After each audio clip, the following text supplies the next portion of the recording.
أعوذ بالله من الشيطان الرجيم. بسم الله الرحمن الرحيم.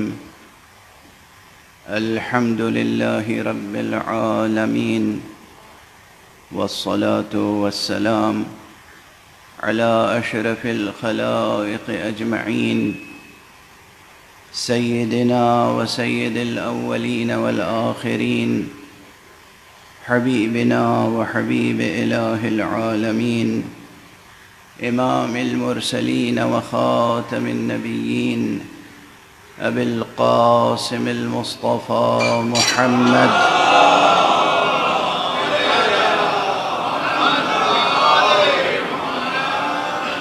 وعلى أهل بيته الطيبين الطاهرين الهداة المهديين المعصومين المظلومين، واللعنة الدائمة على أعداء الحق والدين.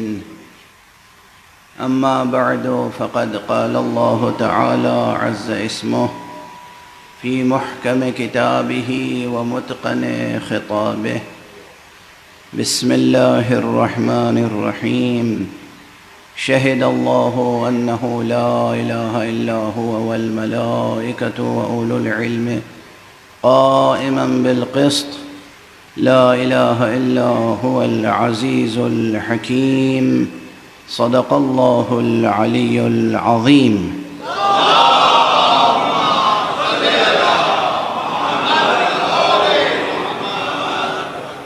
ایک اور بلند تر صلوات.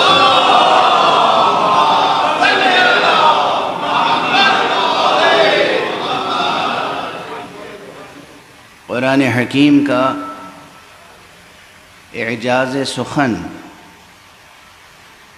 نطق و منطق انسانی کو للکار رہا ہے.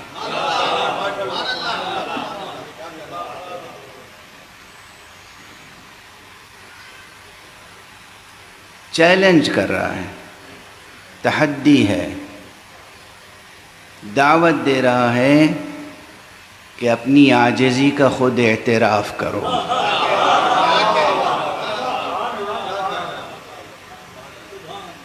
معجزے کی ایک بہت عام فہم تعریف یہ ہو سکتی ہے کہ معجزہ اس حجت الہی کو کہتے ہیں کہ جو انسان سے اس کی عاجزی کا اعتراف کرا لے.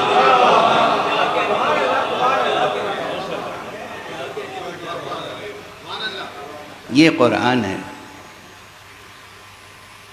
اور قرآن مجید کے غرر آیات میں سے، یعنی ان آیتوں میں سے کہ جو بے پناہ درخشندگی رکھتی ہیں ہر اعتبار سے، ان میں سے ایک آیت آپ حضرات کی خدمت میں تلاوت کرنے کی سعادت حاصل کر رہا ہوں، اور وہ آیت شہد اللہ کے نام سے مشہور ہے. بظاہر اس میں مضمون توحید ہے، اور اسی لیے میں نے عرض کیا تھا کہ یہ ممکن نہیں ہے کہ حسین کی مجلس ہو اور اللہ کا ذکر نہ ہو.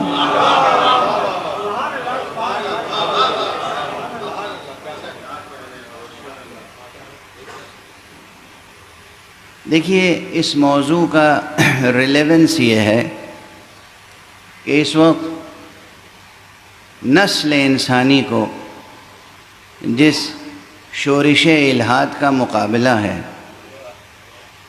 وہ شورش الحاد یہی ہے. کل رات کی مجلس میں بھی میں نے اس کی طرف غالباً اشارہ کیا تھا کہ کوشش یہ ہے کہ صفحہ ذہن بشری سے لفظ اللہ کو مٹا دیا جائے. یہ کوششیں ہو رہی ہیں بہت منظم طور پر، اور کہیں سے اس کا جواب دیا جائے یا نہ دیا جائے. یہ ممکن نہیں ہے کہ منبر حسینی سے جواب نہ دیا.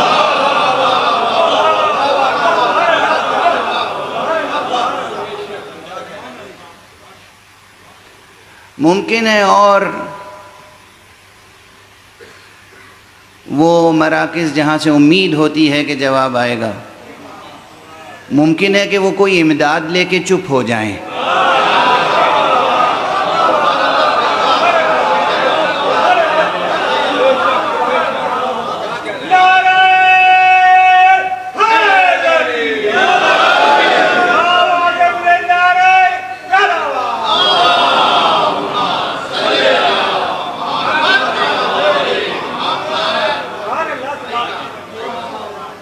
مگر یہ ممکن نہیں ہے کہ ممبر مجلس حسینی سے اٹھنے والی آواز دب کے رہ جائے۔ یہاں خاموشی اختیار کر لی جائے، اور وہ بھی باب توحید میں، وہ بھی باب توحید میں۔ دیکھیے،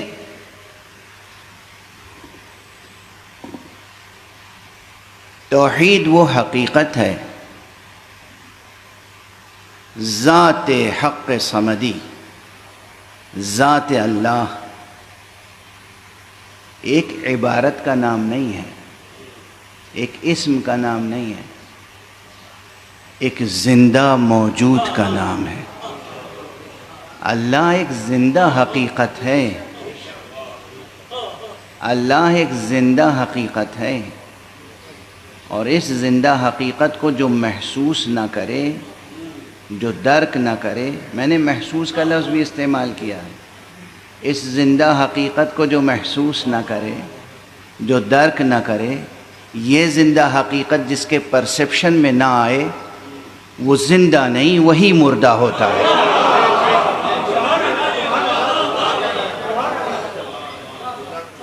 اسی لیے یہ پھیپھڑوں سے سانس لینے والے زندوں کی کوئی قدر و قیمت نہیں ہے۔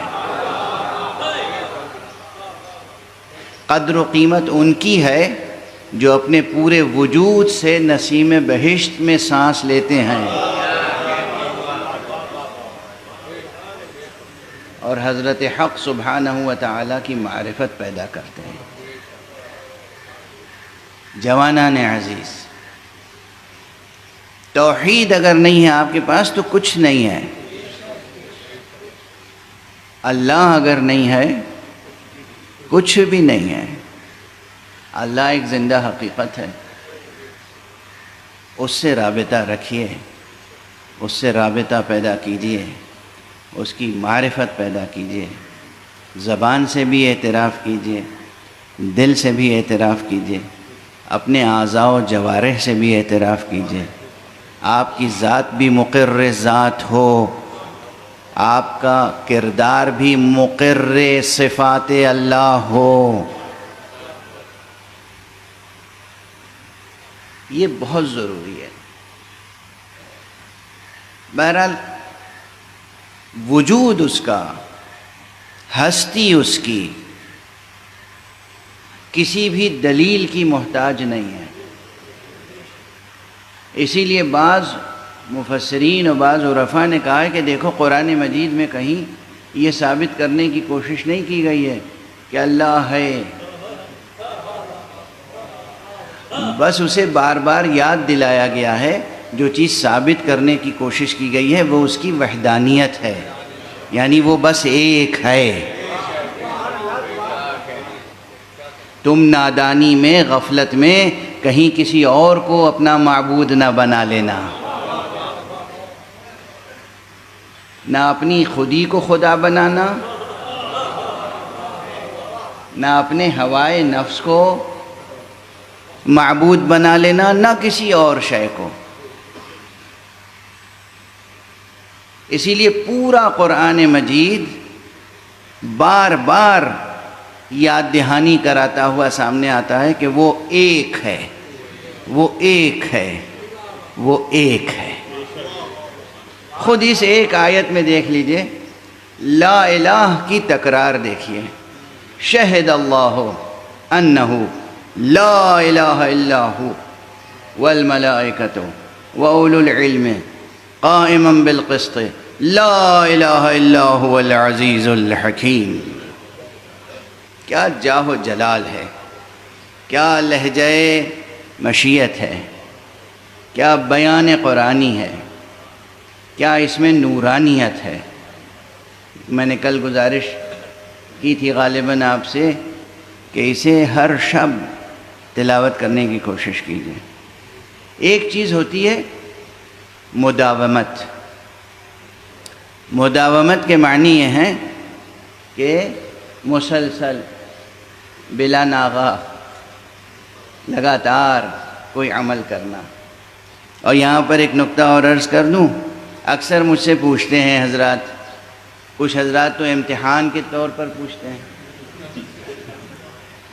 اور کچھ حضرات واقعاً اس مسئلے میں الجھے ہوتے ہیں، پوچھتے ہیں کہ یہ بتائیے نماز پڑھنے اور نماز قائم کرنے میں کیا فرق ہے؟ بہت کامن سوال ہے نا، اکثر پوچھتے ہیں، چونکہ قرآن مجید میں ہے اقیم الصلاۃ، اقیم الصلاۃ، اقم الصلاۃ لذکری، اقم واحد کے لیے صیغہ امر ہے، اقیمو جمع کے لیے صیغہ امر ہے، تو ترجمہ یہی ہوگا کہ قائم کرو نماز۔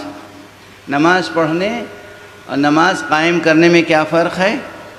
یہ ہمارے اور آپ کے تعلق سے جو بات ہوگی وہ یہ ہے کہ نماز قائم کرنے، یہ قائم کرنے اقیمو یا اقم کے اندر ہی یہ معنی پوشیدہ ہیں کہ زندگی میں ایک بار دو بار نماز پڑھ لینے سے نماز قائم کرنے والے نہیں کہلائیں گے، لگاتار روزانہ 5 وقت کی نماز پڑھتے رہیں گے تو آپ نماز قائم کرنے والے کہلائیں گے۔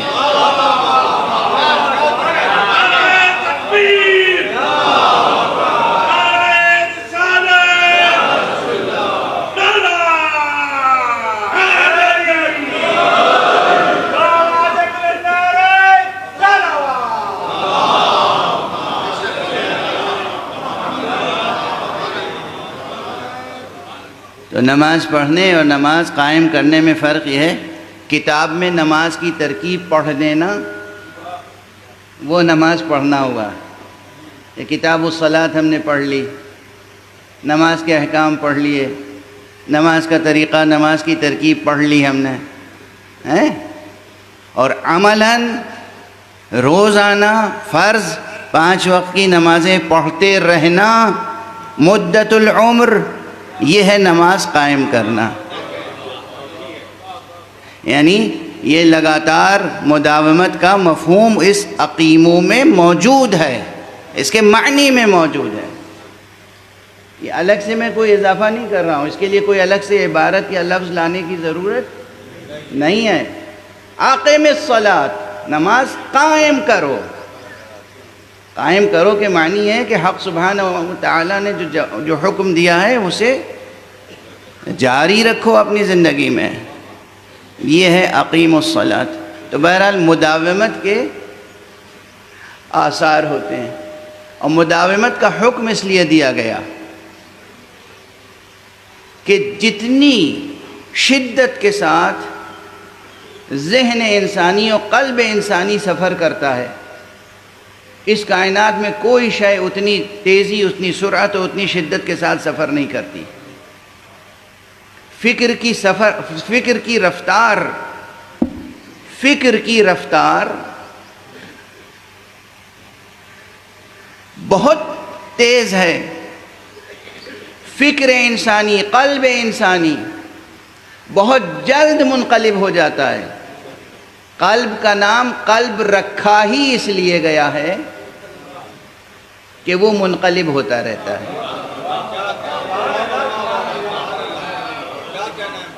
یہ ملاحظہ فرمائیے گا، عربی فقہ اللغہ میں، عربی میں جہاں الفاظ کی تدقیق ہوئی ہے کہ کس شے کا یہ نام کیوں رکھا گیا، وہاں قلب کے معنی بتائے جاتے ہیں کہ قلب چونکہ برابر منقلب ہوتا رہتا ہے، جتنی جلد، جتنی تیز، جتنی بار قلب میں انقلاب آتا ہے، وہ عالم خارجی میں اتنی مرتبہ انقلاب نہیں آتا۔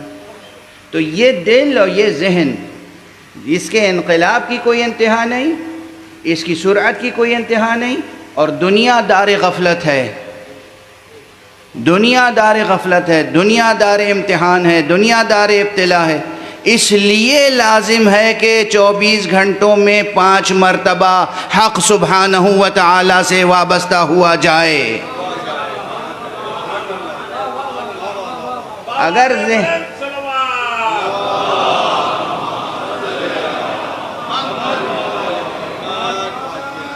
اگر ذہن کی یہ سرعت نہ ہوتی، اگر قلب کی یہ کیفیت نہ ہوتی تو ممکن تھا حکم ہوتا کہ بس ایک بار نماز پڑھ لو، زندگی بھر میں کافی ہے۔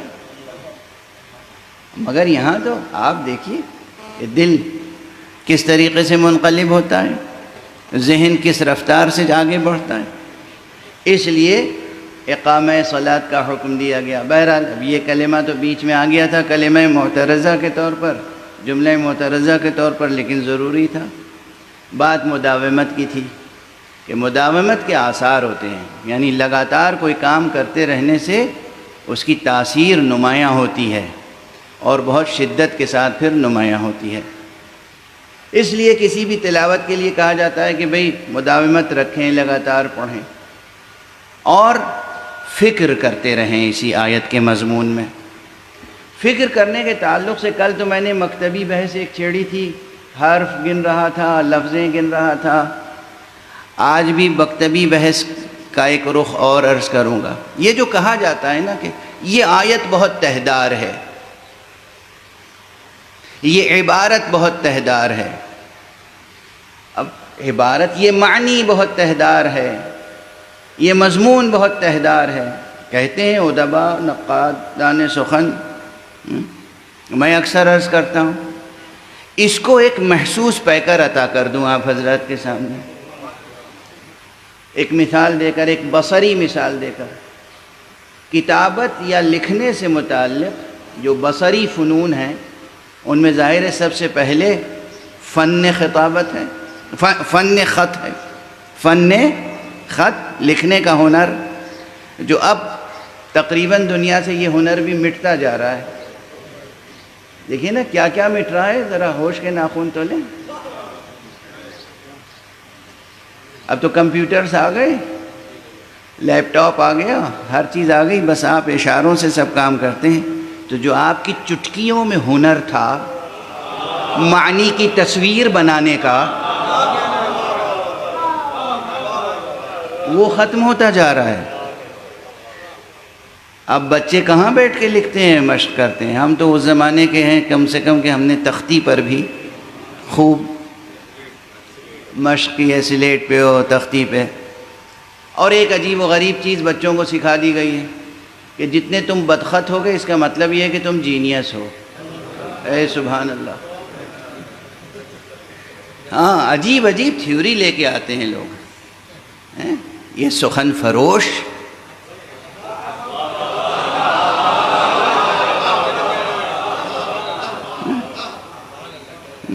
ایک بات ڈال دی ذہن میں کہ جس کا ذہن بہت تیز ہوتا ہے، فکر کی رفتار تیز ہوتی ہے، ذہن کی رفتار تیز ہوتی ہے، تو اس کی انگلیاں، اس کا قلم اس کے ذہن کی رفتار کا ساتھ نہیں دے سکتا، تو وہ بدخط ہو جاتا ہے، اس کی ہینڈ رائٹنگ بہت خراب ہوتی ہے۔ تو خراب ہینڈ رائٹنگ کا مطلب یہ ہے کہ تم جینیس ہو۔ کیا پہچان ہے جینیس کی؟ ایک صلوات پڑھ دیجئے محمد۔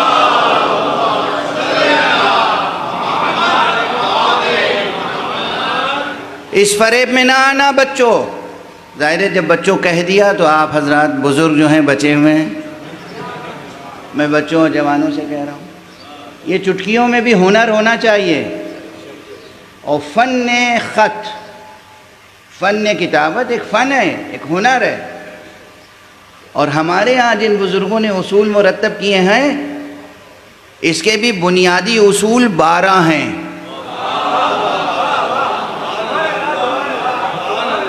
تحقیق کرنا، دیکھنا، سیکھنا، 12 بنیادی اصول ہیں، 12 بنیادی اصطلاحیں ہیں ان بزرگوں نے جنہوں نے یہ نسخ اور نستعلیق کے طریقے ایجاد کیے۔ اور اس کے بعد پھر اس میں ہوا تفنن، فناوری، آرٹ داخل ہوا، انسان کا ذوق جمال داخل ہوا، تحریر کی جمالیات کو نکھارا گیا، اور پھر اس میں طرح طرح کے خط ایجاد ہوئے۔ اس میں سے میں سب کا تو تذکرہ نہیں کر سکتا، یہ صرف شوق دلانے کے لیے، وہی بچوں کو شوق دلانے کے لیے عرض کر رہا ہوں، چونکہ اب مجلسوں میں کہیں ذاتی نشستوں میں بھی کسی ڈرائنگ روم کی ٹیبل ٹاک پر بھی کہیں پر یہ ذکر تو ہوتا نہیں ہوگا، تو اس لیے میں ذکر کر رہا ہوں کہ کاش کسی کے دل میں بھی شوق پیدا ہو جائے۔ یہ سب فن زندہ رکھے جانے والے فن ہیں۔ اچھی ہینڈ رائٹنگ، اچھی تحریر، ہاتھ سے قلم سے لکھنے کا ہنر. اور جو میں نے ابھی ایک فقرہ استعمال کیا تھا کہ چٹکیوں سے انگلیوں میں ہاتھ میں قلم لے کر معنی کا پیکر بنا دینا، معنی کی تصویر، جو چیز آنکھوں سے نظر نہیں آ سکتی اس کی ایک ایسی تصویر بنا دینا جو آنکھوں سے نظر آئے. تو اس فن خطاطی میں ایک فن ایسا ہے جسے کہتے ہیں خط گلزار، اسے خط ریحاں بھی کہتے ہیں. یہ ایسا لکھا جاتا ہے، طغرا اس سے بنتا ہے، بڑے بڑے طغرے بنائے جاتے ہیں، کتبے بنائے جاتے ہیں. یہ لفظ کتبہ ہے، کتبہ نہیں ہے. تو یہ بنائے جاتے ہیں. اس میں دیکھو گے کہ بظاہر ایک لفظ لکھا ہوا ہے، مثلا اللہ لکھا ہوا ہے، دور سے دیکھا تو اللہ لکھا ہوا ہے، قریب گئے تو دیکھا کہ اللہ کا جو الف ہے اس میں پورا لا الہ الا اللہ لکھا ہوا ہے. دیکھنے میں الف نظر آ رہا ہے، اندر اور عبارت، اندر عبارت، ادر عبارت، کلمے کے اندر کلمہ، کلمے کے اندر کلمہ، کلمے. دور سے دیکھو تو معلوم ہوا کہ کوئی ایک گلدستے کی شبیہ ہے، اندر جا کے غور سے دیکھا تو دیکھا یہ تو ایک پورا قرآن مجید کا سورہ لکھا ہوا ہے، پوری عبارت لکھی ہوئی ہے. غور فرما رہے ہیں آپ؟ یہ جو فن ہے، دیکھنے میں ایک لفظ نظر آئے، غور سے دیکھو تو اسی میں بہت سے الفاظ نظر آئیں. یہ فن اگر ذہن نے قبول کر لیا تو جب ہم ایک آیت پڑھیں گے شہد اللہ تو اس میں اور بہت سے معنی نظر آئیں گے.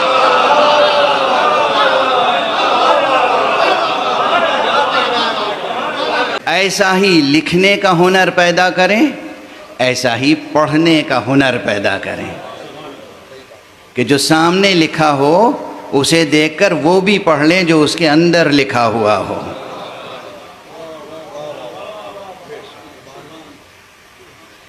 میں یہ کہتا ہوں کہ قرآن مجید میں تو جگہ جگہ خط گلزار میں حقیقتیں بیان ہوئی ہیں، جگہ جگہ خط ریحان میں حقیقتیں مرتسم کی گئی ہیں. اب یہاں پر دیکھ لیں کہ بظاہر، آج تفصیل تو نہیں عرض کر سکوں گا لیکن ایک اشارہ عرض کر رہا ہوں. بظاہر معلوم ہوتا ہے کہ یہ آیت صرف مضمون توحید کی حامل ہے. اسی آیت میں مضمون توحید بھی ہے، اسی آیت میں صفت عدل الہی کا ذکر بھی ہے، اسی آیت میں مقام و منصب نبوت کا ذکر بھی ہے، اسی آیت میں مقام و منصب ولایت و امامت کا ذکر بھی ہے، اور اسی آیت میں مقام و منصب ولایت کی عصمت کا ذکر بھی ہے.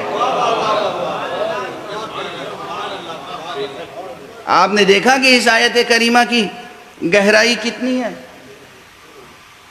یہ تو چند عناوین ہیں جو بظاہر اس فقیر کے سامنے آ گئے، جو اور شرف نگاہی سے کام لیتے ہوں گے ان کی کیا کیفیت ہوگی. شہد اللہ انہ لا الہ الا ہو، گواہی دیتا ہے وہ پروردگار خود کہ کوئی نہیں ہے معبود برحق اس کے علاوہ. اب اس وقت پھر ایک روایت اور یاد آ گئی، عرض کرتا ہوا آگے بڑھوں. علوم قرآن سے متعلق بہت سے علوم ہیں، ایک علم نہیں ہے، علوم ہیں، علوم مجموعہ ہے علوم کا. علوم قرآن سے متعلق جو مشہور چند علوم ہیں ان میں سے ایک علم ہے علم شأن نزول، جس میں یہ بیان ہوتا ہے کہ یہ آیت کب نازل ہوئی، کس واقعے کے ضمن میں یہ بیان الہی آیا. تو بہرحال اس علم کی اپنی افادیت ہے اور اپنی محدودیت ہے. مفسر قرطبی نے اور مفسر بغوی نے اور دیگر مفسرین نے بھی یہ ذکر کیا ہے کہ شام سے دو یہودی عالم احبار، یہ مدینے آئے اور اس نیت سے آئے تھے کہ ہم نبی آخر الزمان سے ملاقات کرنا چاہتے ہیں۔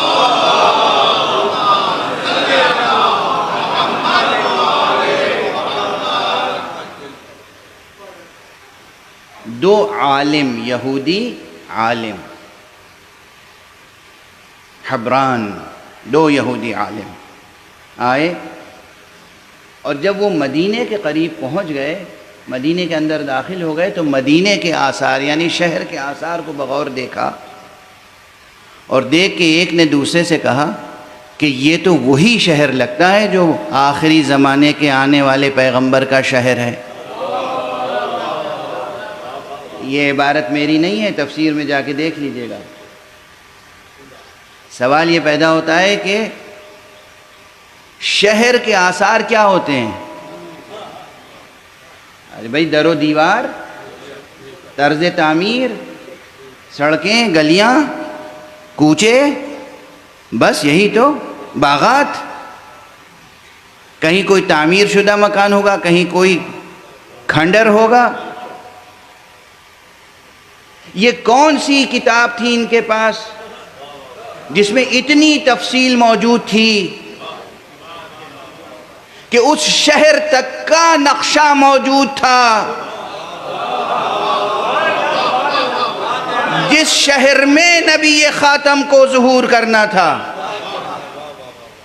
غور طلب ہیں یا نہیں یہ روایتیں؟ اور یہ حق ہے، ہاں، یہ کسی وجہ سے عرض کر رہا ہوں۔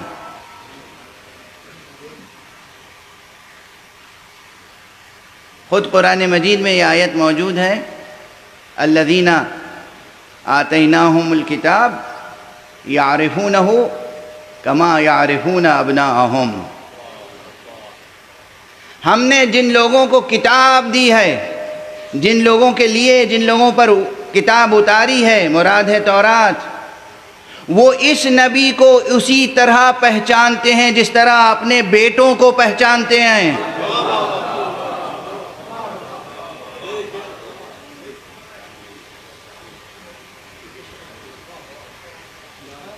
وَإِنَّ فَرِيقًا مِّنْهُمْ لَيَكْتُمُونَهُ وَهُمْ يَعْلَمُونَ، لیکن ان میں سے ایک گروہ ایسا ہے کہ جو اس حقیقت کو چھپاتا ہے جبکہ وہ جانتا ہے، جان بوجھ کر چھپاتا ہے۔ اللہ اکبر۔ یہ سب جو بیان قرآنی ہے یہ صرف عہد پیغمبر تک کے لیے نہیں ہے، ہم اپنی آنکھوں سے دیکھ رہے ہیں بہت سے ایسے ہیں جو حقیقتوں کو جانتے ہیں اور جان بوجھ کر چھپاتے ہیں۔ وہ حقیقتیں ان کی کتابوں میں موجود ہیں اور اس کے باوجود چھپاتے ہیں۔ بہرحال یہ عظیم مقام فکر ہے۔ ایک تو قرآن مجید کی آیت اور اس کے علاوہ اور مقامات بھی ہیں۔ یہ اس لیے عرض کر رہا ہوں کہ ایک عجیب و غریب بحث ہے جس کا حق آج تک ادا نہ ہو سکا۔ علمی بحث ہے، قرآنی بحث ہے، اسلامی بحث ہے اور عقیدے سے متعلق بحث ہے۔ ہم جب کہتے ہیں، اپنے ائمہ کا تذکرہ کرتے ہیں، 12 اماموں میں سے ہر ایک امام کی بات اگر نہ بھی کریں آپ، صرف امام اول، امیر المؤمنین، امام المتقین، علی ابن ابی طالب علیہ السلام کی بات کریں تو ایک سوال برابر اٹھتا ہے کہ یہ بتائیے کہ ان کا قرآن مجید میں ذکر کیوں نہیں ہے؟ یعنی اولاً تو انہوں نے یہ تسلیم کر لیا، فرض کر لیا کہ نہیں ہے، اور اس کے بعد ہم سے جواب طلب کرتے ہیں کہ کیوں نہیں ہے۔ حالانکہ اب یہ میرا پرانا جملہ ہے کہ جب بھی آپ سے کوئی کہے کہ قرآن میں علی کا ذکر کیوں نہیں ہے، آپ بلا تعمل پوری علمی شجاعت کے ساتھ کہیے، پورے یقین کے ساتھ، کہاں نہیں ہے؟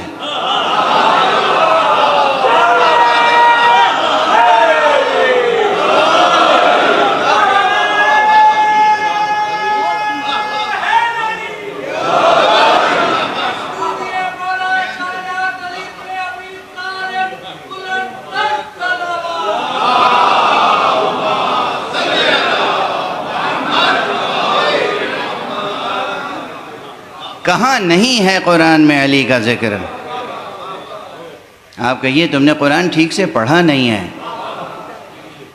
روا روی میں پڑھ لیا، سرسری طور پہ پڑھ لیا، قرآن ایسے پڑھنے کی کتاب نہیں ہے۔ کہاں نہیں ہے علی کا تذکرہ؟ اچھا اب اسے آپ سمجھیں گے کہ خطیبانہ جواب ہے، نہیں، ہرگز نہیں۔ کس طرح تذکرے آتے ہیں اللہ کی طرف سے آنے والی کتابوں میں، یہ ایک بڑا سوال ہے۔ ہم سب کا یقین ہے اور تقریباً تمام ملت اسلامیہ کا اس بات پر یقین ہے، اتفاق ہے کہ ہمارے پیغمبر حضرت ختمی مرتبہ صلی اللہ علیہ وسلم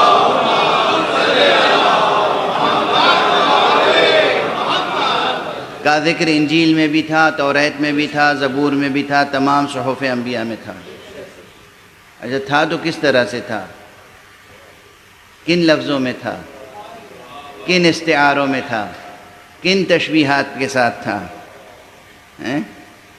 لکھا ہوا تھا کہ محمد ابن عبداللہ ابن عبد المطلب ابن ہاشم اور پورا عدنان تک کا یہ سلسلہ اس طرح لکھا ہوا تھا، یہ جینیالوجی لکھی ہوئی تھی اس طرح سے؟ ایسا تو نہیں تھا۔ پھر کس طریقے سے تھا؟ کہ تھا بھی اور ایسا روشن تھا کہ اس روشنی میں وہ اس نبی کو پہچان سکتے تھے اسی طرح جیسے اپنے بیٹوں کو پہچانتے ہیں۔ اور پھر بھی نام و نسب وضاحت کے ساتھ نہ تھا۔ یہ کیا اسلوب ہے؟ اور ہمارے آپ یہ بحث اہم ہے یا نہیں؟ ذہن کو بھی جھنجھوڑنے والی ہے اور قلم کو اٹھا کر اس کا حق ادا کرنے کی بھی ضرورت ہے۔ کس طریقے سے تھا؟ اس فقیر نے تو توریت میں سے ایک آیت تلاش کرنے کے لیے عبرانی زبان تک سیکھنے کی سعی کی، کوشش کی اور سعادت حاصل کی۔ اور اس طرح کی جو روایتیں ہیں کہ ایک یہودی آیا اور اس نے حضور سے یہ سوال کیا، اور ایک یہودی آیا اور اس نے جناب امیر علیہ السلام سے یہ سوال کیا، اور یہ دو یہودی آئے اور وہ اس ارادے سے آئے۔ اس طرح کی تمام روایتوں میں جہاں عبرانی کے الفاظ ہیں یا بعض ہماری دعاؤں میں، ان الفاظ کی تحقیق کے لیے اس فقیر نے عبرانی زبان براہ راست سیکھی تاکہ اس میں بھی میں کسی دوسرے کا مقلد نہ رہوں۔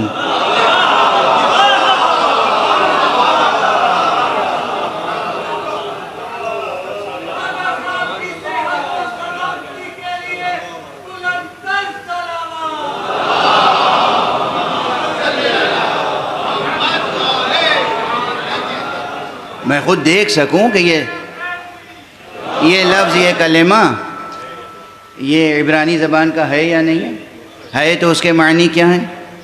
مثلا مشہور روایت ہے، اب آ گئی ہے زبان پہ تو عرض کر دوں کہ جب حضرت فاطمہ زہرا سلام اللہ علیہ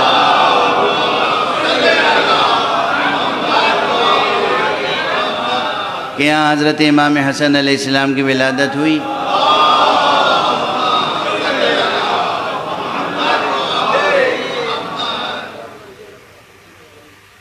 تو جناب جبرائیل نازل ہوئے اور انہوں نے کہا کہ یا رسول اللہ، آپ اپنے نواسے کا نام جناب ہارون کے بیٹے کے نام پر رکھیں۔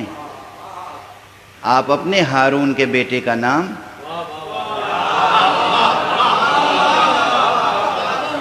موسیٰ کے ہارون کے بیٹے کے نام پر رکھیں۔ کہا کیا تھا نام؟ کہا شبر تھا۔ کہا تو یہ تو عبرانی کا لفظ ہے، ہم تو عربی ہیں، تو کہا پھر آپ اپنے بیٹے کا نام حسن رکھیں۔ اور اسی طرح جب حضرت امام حسین علیہ السلام کی ولادت ہوئی،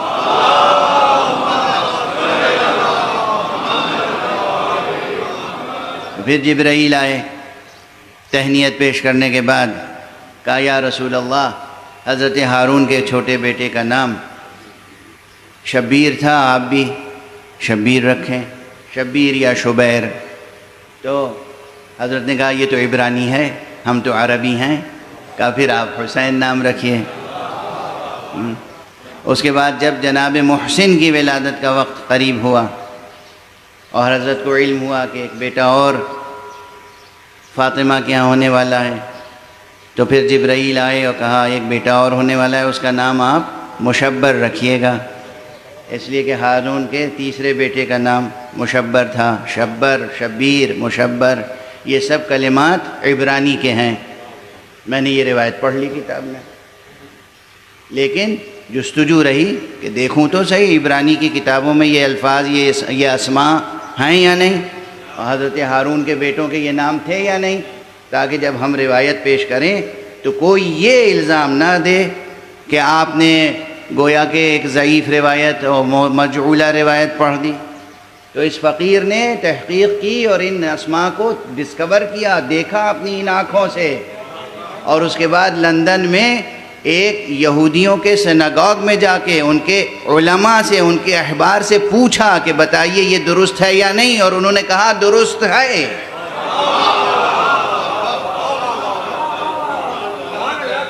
تو یہ میں اس لیے عرض کر رہا ہوں اپنے جوانوں، نوجوانوں، بچوں کے لیے کہ جب تم کسی چیز کی تحقیق کرو تو صرف کتاب تک نہ کرو، فیلڈ اسٹڈی بھی کرو۔ کتاب کبھی کافی نہیں ہوتی۔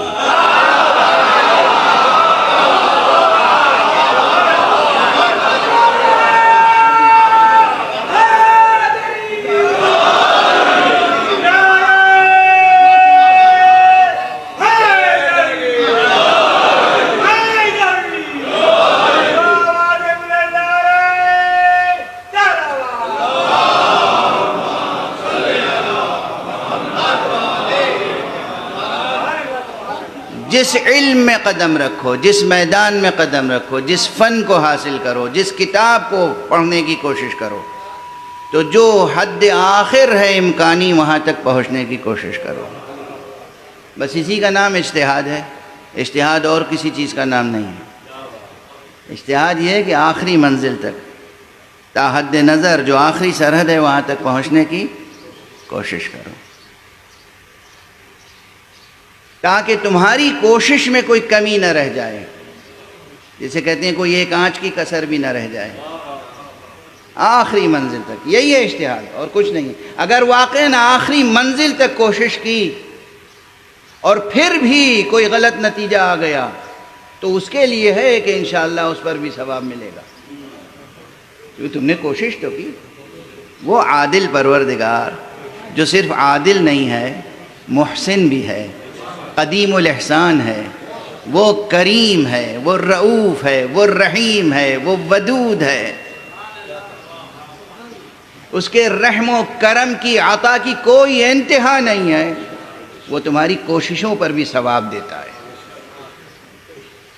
بہت بار سنی ہوگی یہ حدیث، اس وقت مجھ سے بھی سن لیجئے، کیا عظیم الشان حدیث ہے۔ کہتے ہیں کہ جب کوئی طالب علم طلب علم کی نیت سے قربتاً اللہ گھر سے نکلتا ہے تو فرشتے اس کے قدموں کے نیچے پر بچھاتے ہیں۔ جب کوئی طالب علم قربتاً اللہ طلب علم کے لیے نکلتا ہے تو فرشتے اس کے پاؤں کے نیچے، قدموں کے نیچے پر بچھاتے ہیں۔ یہ حدیث صرف ایک مسلک میں نہیں ہے۔ علم کا رتبہ سمجھیں اور طلب علم کی سعی و کوشش، جد و جہد کی عظمت کو سمجھیں، اور اس سے کبھی پیچھے نہ رہیں، اس سے باز نہ آئیں۔ بہرحال یہ درمیان میں بات آ گئی تھی تو میں نے عرض کر دی۔ اب اس نقطے کی طرف واپس آ رہا ہوں کہ پرانی کتابوں میں کس طریقے سے تذکرہ موجود ہے سرکار رسالت میں آپ کا۔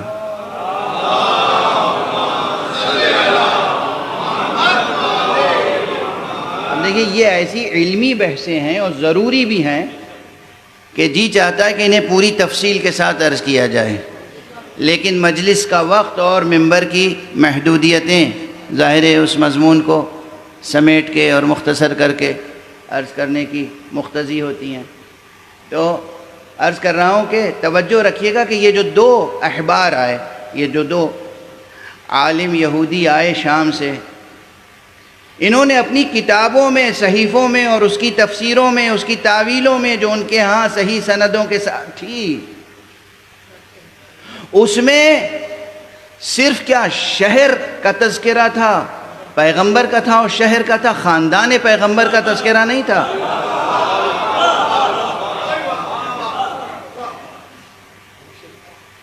یقیناً وہ سرمایہ انبیاء، وہ میراث نبوت جو آدم سے، ادریس سے، نوح سے، موسیٰ سے، عیسیٰ سے چلی آ رہی تھی، اس میں انتہائی وضاحت کے ساتھ قلم قدرت کے استعاروں کی تشریحیں موجود تھیں، ان تشبیہوں کی وضاحتیں موجود تھیں کہ وہ نبی کون ہوگا، کیسا ہوگا، قد و قامت کیا ہوگا، روح مبارک کیسا ہوگا، منہ مبارک کیسا ہوگا، اور آپ کا نقش قدم کیسا ہوگا، اور آپ کس کی نسل سے ہوں گے، کس کے بطن سے ہوں گے، کس کے صلب سے ہوں گے، کہاں پیدا ہوں گے، کس کے آغوش میں پروان چڑھیں گے۔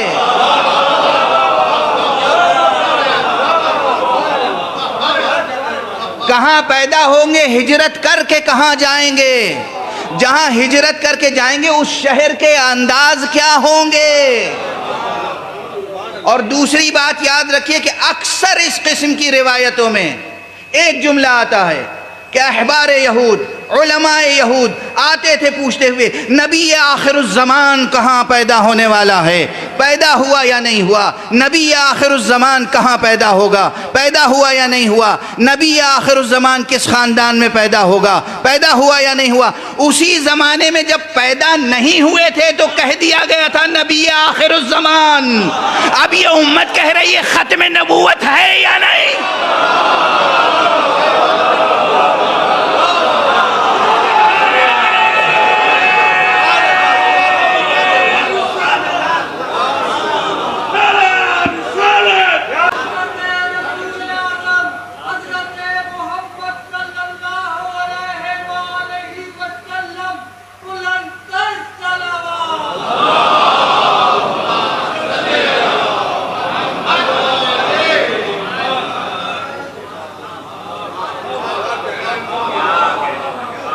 آج بحثیں ہو رہی ہیں ختم نبوت کی تفسیر کیا ہے، ختم نبوت کے معنی کیا ہیں، ختم نبوت سے مراد کیا ہے، نبوت کی کتنی قسمیں ہیں، یہ قسم ختم ہوئی، وہ قسم جاری ہے۔ اے سبحان اللہ، چشم بد دور۔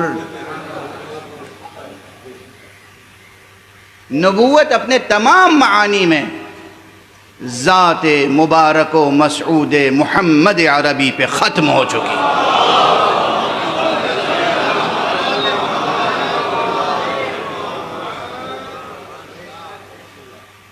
خاتم النبیین بھی وہی ہیں، خاتم النبیین بھی وہی ہیں، نبی خاتم۔ بہرحال اب وقت ختم ہو گیا، آج میں نے بحث چھیڑی ہے، اس بحث کو انشاءاللہ کل مکمل کرنے کی کوشش کروں گا کہ کس طریقے سے میتھوڈولوجی کیا ہو ریڈنگ کی، ریڈنگ تورات کس طرح پڑھیں کہ اس میں سے ذکر مصطفیٰ سامنے آ جائے، انجیل کس طرح پڑھیں کہ ذکر مصطفیٰ سامنے آ جائے، صحف انبیاء کس طرح پڑھیں کہ ذکر مصطفیٰ سامنے آ جائے۔ نام نہیں ملے گا محمد ابن عبداللہ مگر ذکر ہے، بالکل اسی طرح جس طرح ہمارے قرآن میں نام نہیں علی ابن ابی طالب مگر ذکر ہے۔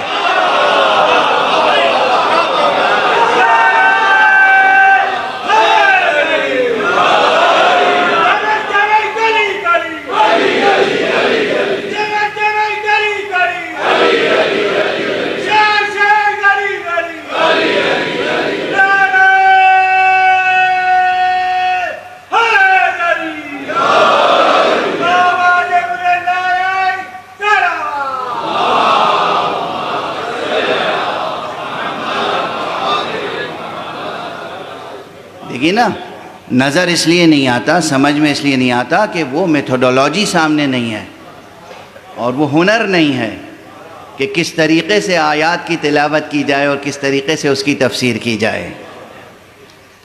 جب انداز معلوم ہو جائے گا کہ پروردگار مستقبل کے واقعات کو کس طرح بیان کرتا ہے تو بات روشن ہو جائے گی، اور قرآن مجید خود ہی روشن کرے گا اسے۔ میں اپنی طرف سے کہیں سے کوئی بات لے کر عرض نہیں کروں گا، قرآن مجید کی آیتوں سے وضاحت کروں گا انشاءاللہ۔ لیکن اب آج دامن وقت میں بھی گنجائش نہیں ہے، اور ظاہر ہے کہ آپ حضرات کی بھی مشغولیتیں ہیں، اس ذکر کو چھیڑ دینا میرا کام ہوتا ہے۔ آپ کے دلوں میں، ذہنوں میں یہ ذکر جاری و ساری رہے۔ بس ایک نقطے کی طرف توجہ دلا دوں، آپ کی طبیعتیں منقلب ہو جائیں گی، کہ جس طریقے سے پیغمبر کا تذکرہ پرانی کتابوں میں ہے، بے شک ہے، پیغمبر کا تذکرہ ہے، پیغمبر کے خاندان کا تذکرہ ہے، پیغمبر کے شہر کا تذکرہ ہے، بالکل اسی طرح پیغمبر کی ذریت کی قربانیوں کا تذکرہ بھی ہے۔ ہمارے یہاں روایتیں موجود ہیں کہ جب حضرت خضر اور حضرت موسیٰ کی ملاقات ہوئی ہے، قرآنی واقعہ ہے، ملاقات تو قرآنی واقعہ ہے، جب حضرت موسیٰ حضرت خضر سے ملنے کے لیے گئے ہیں تو حضرت خضر نے جو باتیں ذکر کی ہیں جناب موسیٰ کے سامنے، ان میں ایک واقعہ کربلا کا بھی تذکرہ ہے۔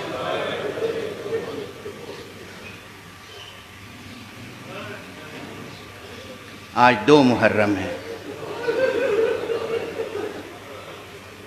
آج 2 تاریخ ہو گئی محرم کی۔ آج مکے سے جو 8 ذی الحجہ کو قافلہ چلا تھا وہ کربلا پہنچ گیا۔ مکے اور کربلا کے درمیان جو واقعات رونما ہوئے، ہر منزل پہ کچھ نہ کچھ تفصیلات ہیں، ہر منزل پہ کچھ نہ کچھ تفصیلات ہیں۔ ایک منزل وہ بھی گزری ہے کہ جہاں قافلہ سرکار سید الشہداء کا چل رہا تھا، آگے بڑھ رہا تھا، تو آپ کے ساتھیوں میں سے کسی نے تکبیر کہی، اللہ اکبر۔ تو امام نے پوچھا پلٹ کے کہ تکبیر کا کیا محل ہے؟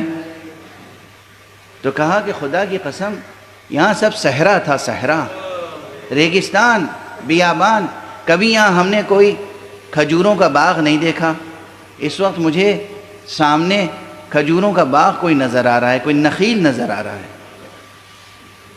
حضرت نے فرمایا کہ مجھے تو نخیل نہیں نظر آ رہا ہے، مجھے تو لگ رہا ہے کہ کوئی لشکر آ رہا ہے، یہ نیزوں کی انیاں ہیں اور گھوڑوں کی کنوتیاں ہیں جو نظر آ رہی ہیں۔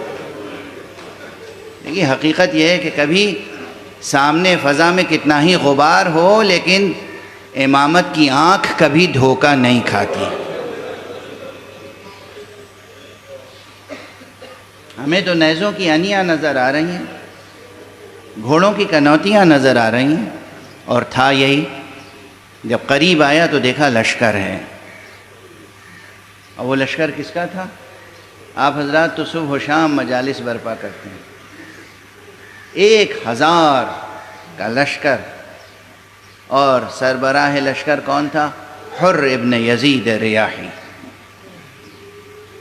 سامنے آیا، سلام کیا، گفتگو کا آغاز کرنا چاہتا تھا۔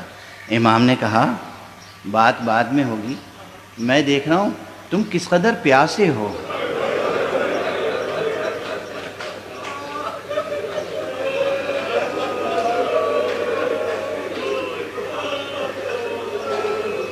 بھلا بتاؤ اس میں کوئی مبالغہ ہے؟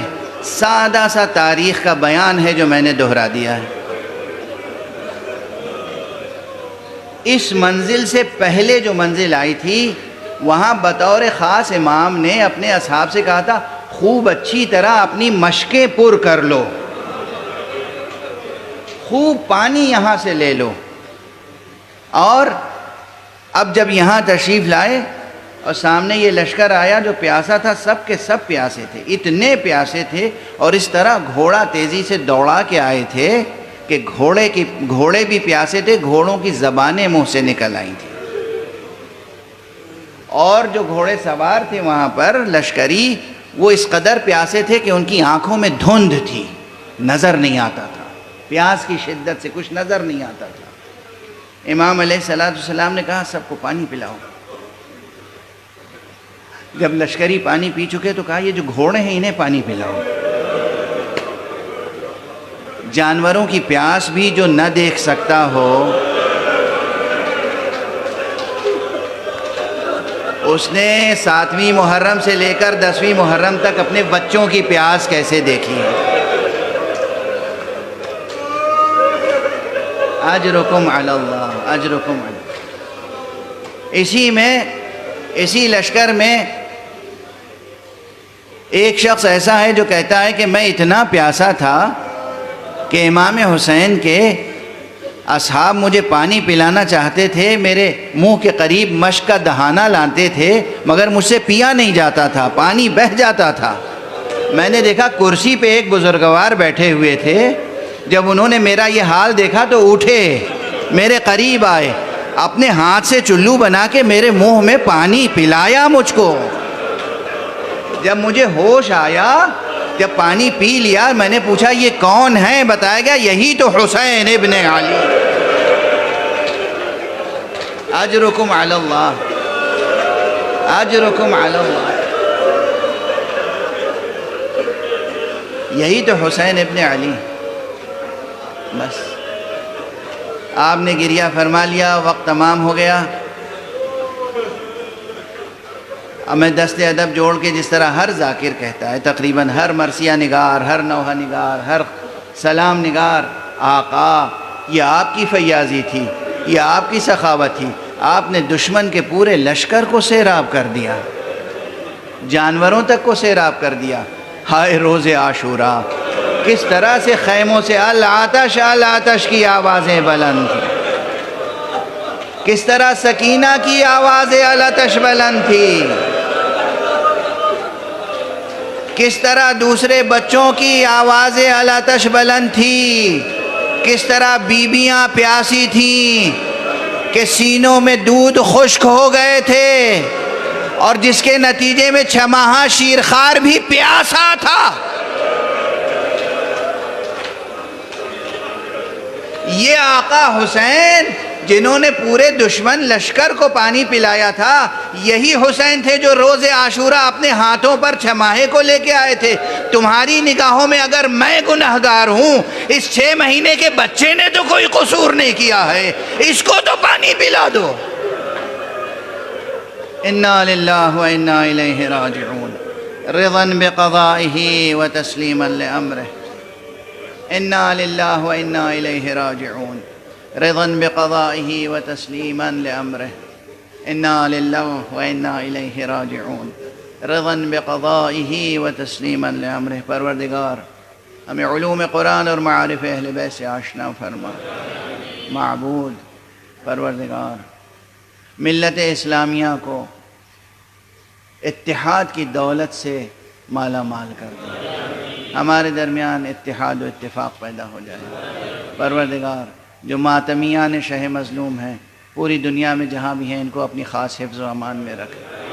پروردگار ہمارے سروں پر علماء اعلام، فقہاء اعظام کا سایہ برقرار رہے۔